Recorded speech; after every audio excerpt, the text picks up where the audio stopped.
It doesn't get nearly as cold here in the south as it does up north, and I'm just fine with that. Since really cold weather is rare here, engine block heaters aren't as common as they are in the north. But occasionally the temperatures dip into the teens and single digits, which would make for a sluggish tractor start. So this is my solution for warming up the tractor on those rare occasions. Engine block's at 17, 18 degrees.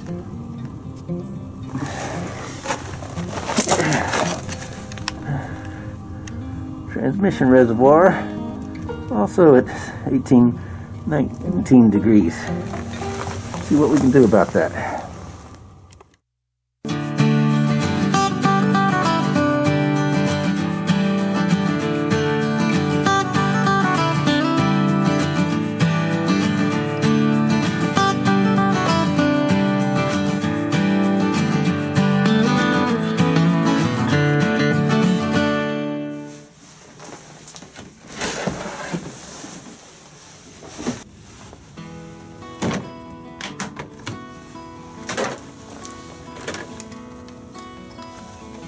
You've probably figured out already that this involves heat lamps, which is certainly not a new idea.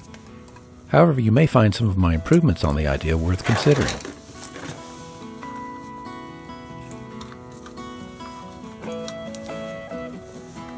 One of the big issues with cold weather starts is that the tractor's vital fluids such as oil, hydraulic fluid, and diesel fuel tend to get thick and not flow easily.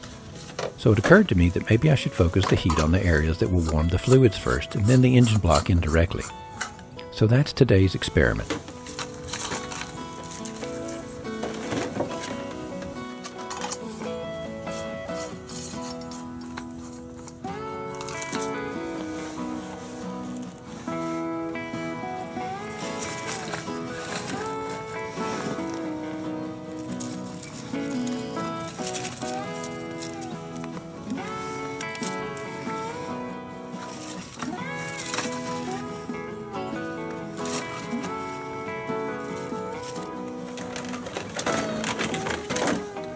You may be wondering why I have a dimmer as part of the setup. Well, there are two reasons. First, I already had it on hand, so there was no extra cost, but the main reason is to maximize the life of those heat lamps, which aren't cheap. I learned a long time ago that incandescent bulbs will last way longer if you use a dimmer to ramp up the current to them when turning them on. This alone makes it worth adding a cheap rotary dimmer to the setup in my opinion, but it's optional.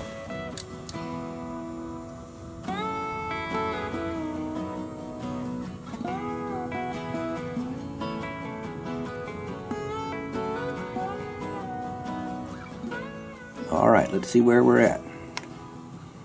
We're at the oil pan, we're at 50, 38, 34, and in the transmission reservoir, we are at about 39 degrees, 35. Alright, let's see how easily it starts.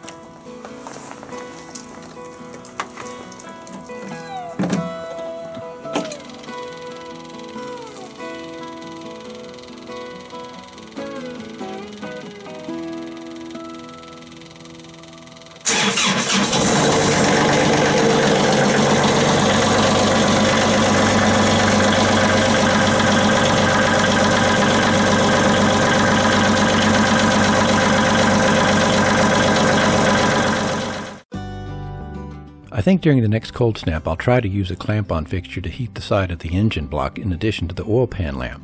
This would probably be more effective, but if we do get another really cold day, I'll make a follow-up video trying it this way.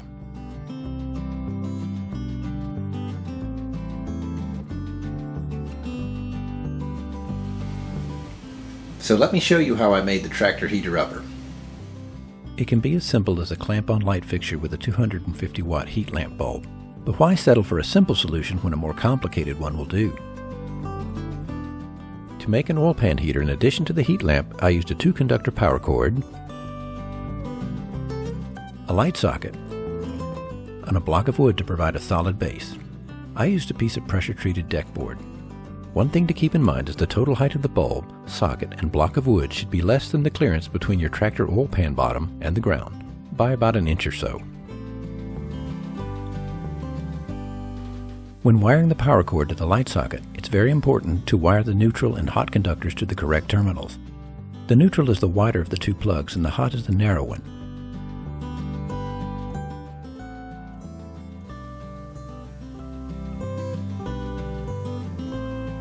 Normally the neutral conductor has ridges on the wire that you can see and feel.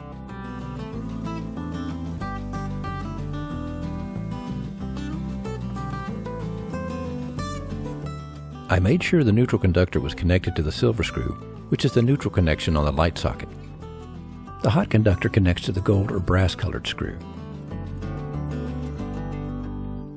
The light socket mounts on the block of wood with 2 screws. I was careful not to over-tighten the screws to avoid cracking the light socket.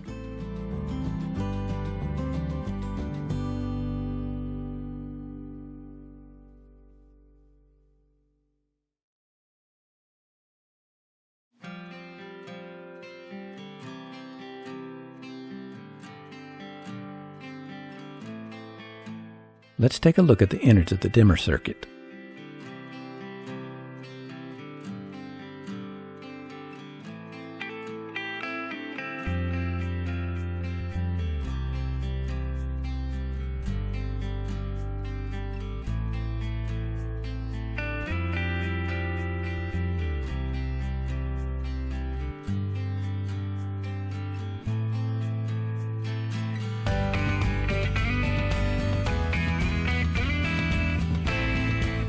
Here's the wiring diagram. Study this closely because there's a pop quiz at the end. It is important to wire the hot and neutral conductors correctly to minimize the risk of electric shock. Note that the dimmer ground wire is connected to the neutral. Now, if you don't want to build a dimmer circuit, you can buy one similar to this and plug your heat lamp or extension cord into it. There's an Amazon link to it in the description. So that's how I warm up my tractor on cold days. Let me know in the comments how you would do it differently and if you think this method is effective. If you enjoy these videos, please help me keep them coming by clicking the like button, commenting below, and subscribing. Thanks for watching.